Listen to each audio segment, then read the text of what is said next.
straight ahead on Law&Crime Daily. An alternate juror in the Derek Chauvin trial is speaking out after the verdict.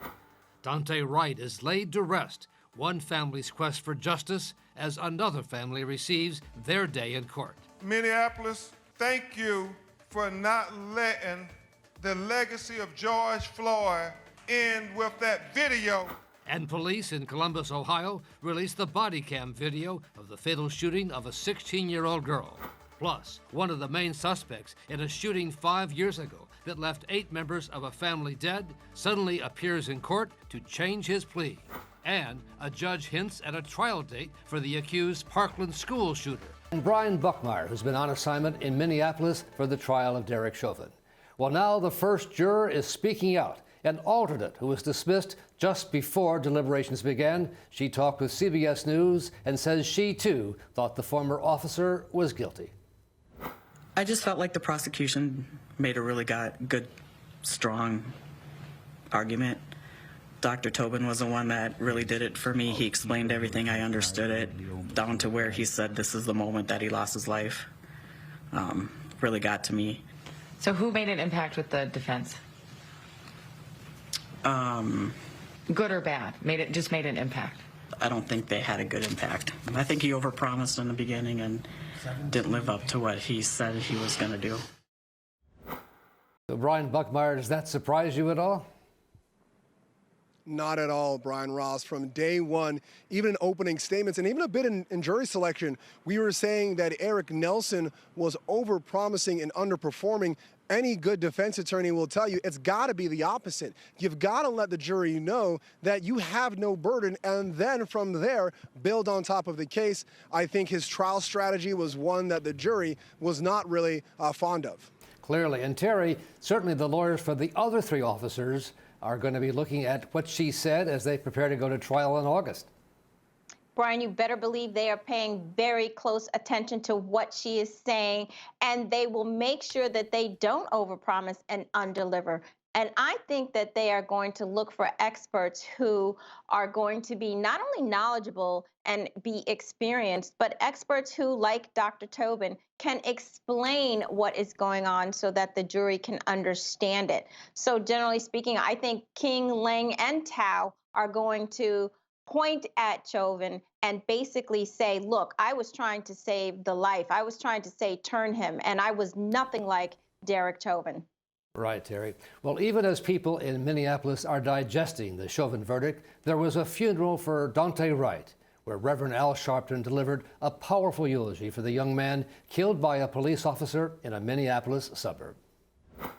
Take your seat, Daunte. Tell George Floyd who you are. Take your seat, Daunte. Shake hands with Philip Philando Castillo. Take your seat, because there's a special place in heaven for those that shed innocent blood. Now, all cops are not bad. I saw 10 get on the stand the other day and testify against another policeman. That's why no change is here. When you see the blue wall of silence tumble in a courtroom in Minneapolis, when policemen understand that they are committed to the oath rather than to their colleague, that's when we know a breakthrough is coming. Brian Buckmire, you were at the funeral for Daunte Wright. The blue wall of silence tumbling, Reverend Sharpton said. Yeah, so I was there, had the pamphlet honoring the life of Daunte Demetrius Wright. That was the theme there, but not only for Daunte Wright. Kenneth Walker was there. Philando Castillo's family was there. The Floyd family was there. So many others who have joined this fraternity, not by their own volition, but just by happenstance and circumstance. They all came together to support this family, understanding that the next year is going to be a difficult one for them. All right, Brian. And in that Ohio case the Reverend referred to, police have now released the body cam video of a Columbus officer shooting and killing 16-year-old Ma'Khia Bryant.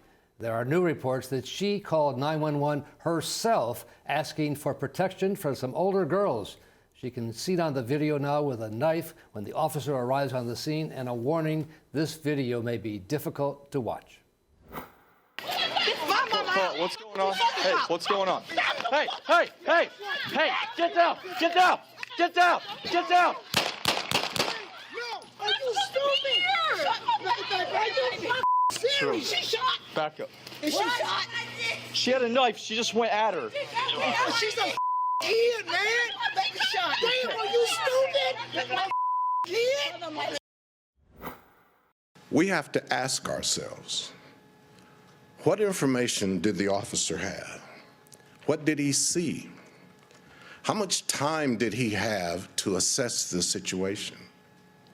And what would have happened if he had taken no action at all? As Chief Woods has indicated, a fully independent investigation is being conducted by BCI. The results will be public. And Terri, that was a tough video to watch. She was just 16 years old, asking for help apparently, and she ends up dead. A tough case all around. Brian, it is a real tragedy. 16 years old is a very tender age. And when you have someone who has a knife and they're lunging at someone, the police officer has to think, look, I have to stop what is going on. It's a chaotic scene. And the chief of police even said that when deadly force is being used, the police officer can respond with deadly force. But you have to ask yourself, could something else have been done to avoid this tragedy? And a jury at the end of the day may very well be answering that very question. And those videos from the police body cams are so powerful, aren't they? Yes, very much so. No question. You're watching that and you're putting yourself in the place of the police officer. And also you're thinking about all of the others who are there and what their reaction might be. And you're thinking about what we've already learned from the George Floyd case, how the police officers have to think very quickly on their feet. So it's very good to have the body cam so we can all see what exactly happened. Yes, indeed. Well, still ahead on Law and Crime Daily, why an Ohio man is now pleading guilty to the murders are skeptical.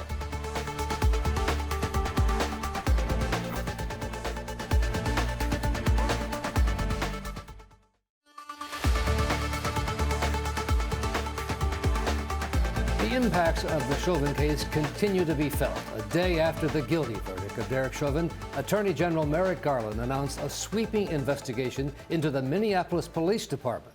Law and Crime's Angenette Levy takes a look at what that probe will entail. Angenette?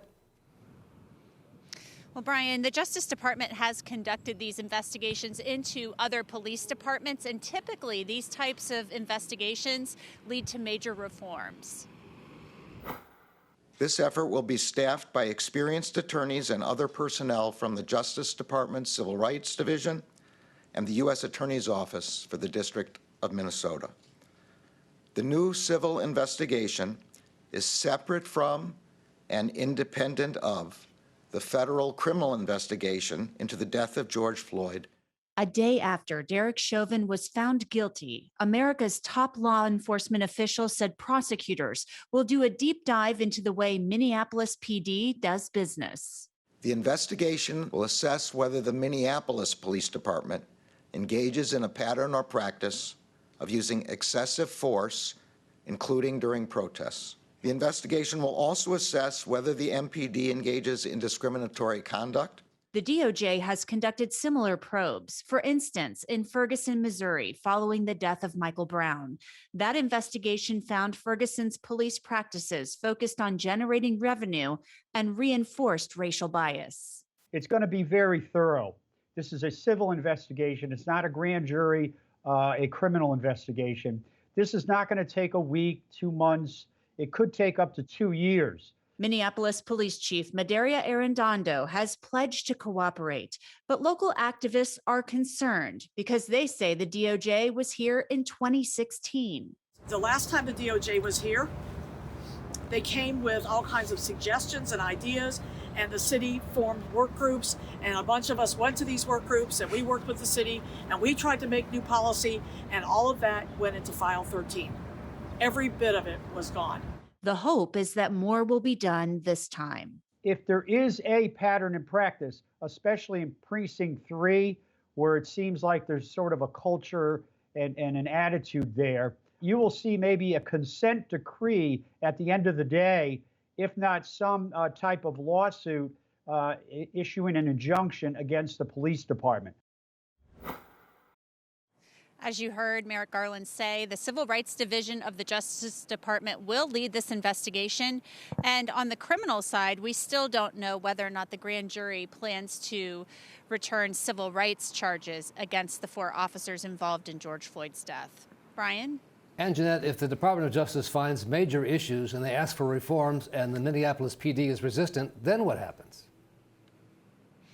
Well, the Justice Department has options, and one of the things that they can do, the prosecutors can do, is file a civil lawsuit, and that may lead to a judge actually overseeing and forcing the implementation of possible changes, and in some cases they can actually reach some sort of agreement where they agree with the Justice Department, almost like a federal monitor can be brought in to make sure those changes are implemented, but they can sit down together and hammer something out if a federal judge gets involved, if there is resistance. We don't really expect that because the police chief seems open to implementing reforms, but we'll just have to wait and see how it all turns out.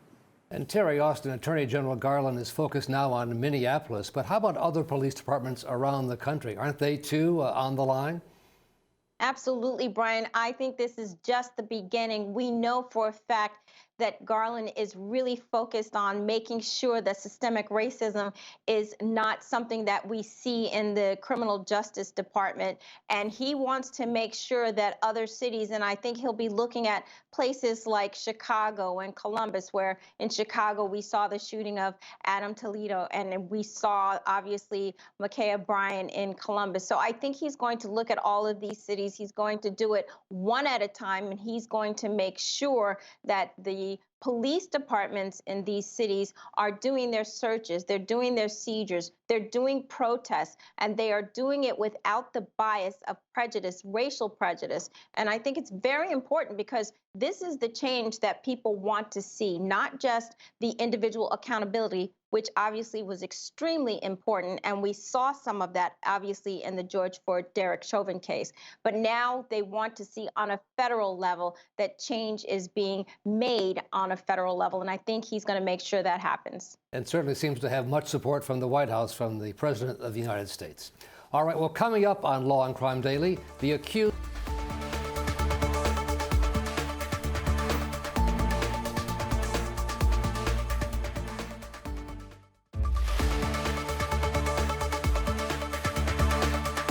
Breaking news now out of Ohio in one of the state's biggest and most troubling murder investigations ever. Angenette Levy's been covering the case from the beginning and is with us again with a new development. Angenette? Yeah, Brian, 8 members of the Roden and Gilley families were shot in the head as they slept in Pike County, Ohio, back in April of 2016. But now, one of the 4 family members, Jake Wagner, charged in the killings, has admitted his involvement and the involvement of his other 3 family members.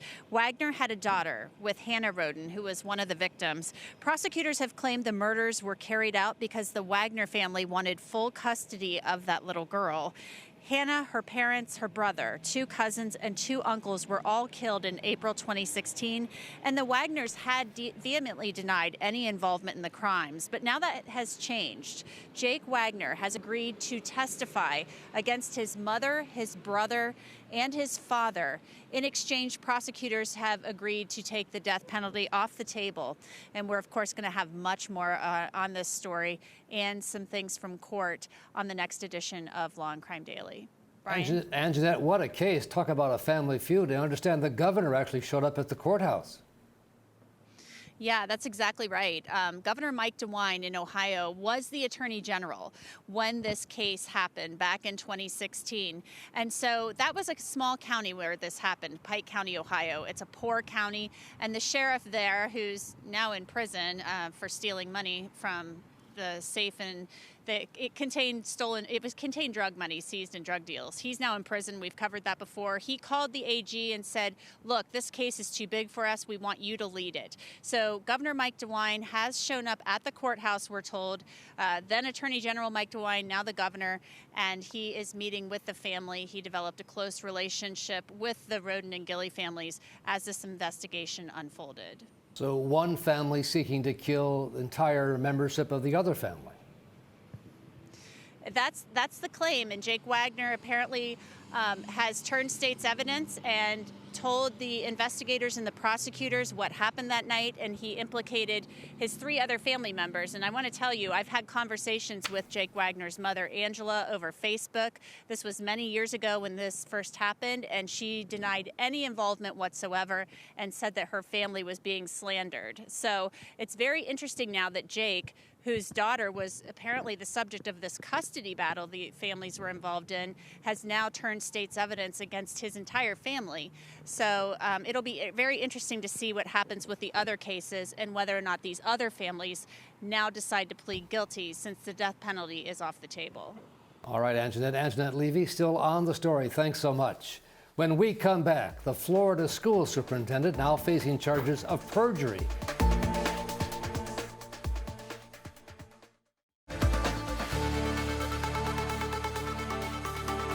Welcome back. The accused Boulder store shooter is now facing 43 new charges. Ahmad Alissa is accused of killing 10 people and attempting to kill a police officer. The Boulder County District Attorney announced the filing of dozens of additional charges, including 32 counts of attempted murder, 1 count of assault, and 10 counts of unlawful possession of a firearm. Police say Alissa opened fire inside a King Soopers market on March 22nd. He's due back in court for a status conference next month. And now turning to Florida, the Broward County school superintendent has been charged with perjury. Robert Runcie is accused of lying to a grand jury about the use of money that was supposed to be supporting campus safety in the months before the Marjorie Stoneman High School shooting. As for the accused shooter, Nicholas Cruz' long-awaited trial, it's about to be scheduled. Cruz is accused of killing 17 students and staff members on Valentine's Day in 2018. The trial was delayed due to the COVID-19 pandemic. However, with restrictions in Florida now being lifted, the judge says she expects the trial to begin this September. With the status of the trial starting in September, we have 5 months. So at the pace that you all are working, I know you're all working very hard. That it gives plenty of time to accomplish everything we need. And if it doesn't, we'll address it at that time. But I want you all to look towards September as our goal as far as starting jury selection and pretrial motions. The Cruz defense team says it's had difficulty connecting with its client. His lawyers say they can now properly prepare for the trial. For the last year, we have not been able to have any confidential, meaningful attorney-client communications with Mr. Cruz. So we have not been able to do that, and we still don't have a date that we will be able to do that. We have not been able to get, up until recently, our experts in to evaluate Mr. Cruz. The Broward Sheriff's Office has been very accommodating, and the ball is rolling on that. And Bryant, Buckmire, that case is just one of a nationwide backlog of trials. We're going to see a lot of trials soon, aren't we, this year?